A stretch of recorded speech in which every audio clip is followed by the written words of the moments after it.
गुरुवार रात अकोला के कृषि नगर इलाके में दो गिरोह के बीच हुए भीषण गैंगवार ने पूरे शहर को हिलाकर रख दिया। तलवारों, लोहे की छड़ों और गोलियों से इलाका अफरा तफरी में डूब गया। इस गैंगवार में 8 लोग मामूली रूप से घायल हो गए, जबकि स्थानीय नागरिक दहशत में थे।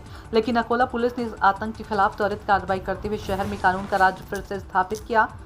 सिविल लाइंस पुलिस ने 8 आरोपियों को गिरफ्तार कर 4 दिनों की पुलिस हिरासत में भेज दिया है।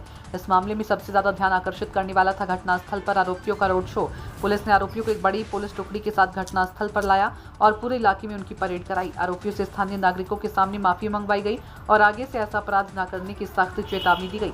सबसे खास बात तो ये रही कि जो अपने आप को बड़े गुंडे बताते थे और पूरे परिसर में दहशत निर्माण करते थे, वह सभी गुंडे घुटनों के बल बैठकर परिसर में लोगों से माफी की मांग करते नजर आए। रो रो कर दुहाई देने लगे, दोबारा अपराध न करने की बात कही। वहीं इस पूरे मामले पर अकोला के एसपी बच्चन सिंह ने स्पष्ट शब्दों में कहा है, गुंडागर्दी अकोला जिले में बर्दाश्त नहीं की जाएगी। मेरे जिले की सुरक्षा और रक्षा मेरा प्रथम कर्तव्य है। शाहिद इकबाल की रिपोर्ट। ऍक्च्युली याला धिंड म्हणू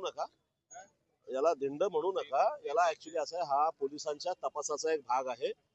पोलिसांच्या तपासामध्ये जेव्हा अशा प्रकारचे गुन्हे होतात गंभीर स्वरूपाचे, तेव्हा पुराव्याच्या दृष्टिकोनातून जेव्हा त्यांना अधिक पुरावे गोळा करण्यासाठी आणि तो गुन्हा घडला कसा, हे नेमकं ते फिर्यादी आणि आरोपी यांनाच ती गोष्ट माहिती असते कसा घडला। आरोपीने ते शस्त्र कुठून आणले, त्यांनी जमाव कुठे केला, कुठून कोणत्या कोणत्या गोष्टींची मदत घेतली, असे सगळे पुरावे ते गोळा करण्यासाठी याला म्हणतात क्राईम रिक्रिएशन सीन। तर ते क्राईम सीन जो आहे त्याचं रिक्रिएशन करून आम्ही त्याच्यात पुरावे गोळा करतो आणि ते पुरावे कोर्टामध्ये न्यायालयामध्ये मग ते आरोपीच्या विरुद्ध दोष सिद्ध करण्यासाठी जास्त प्रभावीपणे मांडले जातात। त्यातला हा एक तपासाचा भाग आहे। नेमकं यांनी ज्या ठिकाणी क्राईम केलेला आहे त्या ठिकाणी त्यांचं वक्तव्य आहे, दादागिरी आहे, ती कमी करण्यासाठी हा प्रयोग केला का?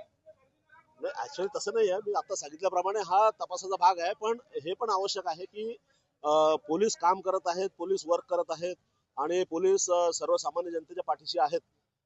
कोणाला जर काही त्रास असेल अशा विश्वास एलिमेंट कडून त्यांनी पोलिसांपर्यंत पोहोचला पाहिजे, आपली तक्रार दिली पाहिजे, समोर आलं पाहिजे, घाबरलं नाही पाहिजे।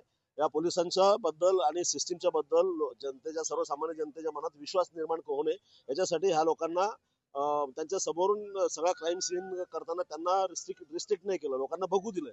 अदरवाईज आम्ही सगळ्या लोकांना ब्लॉक करून बघू शकलो, म्हणजे करू शकलो असतो।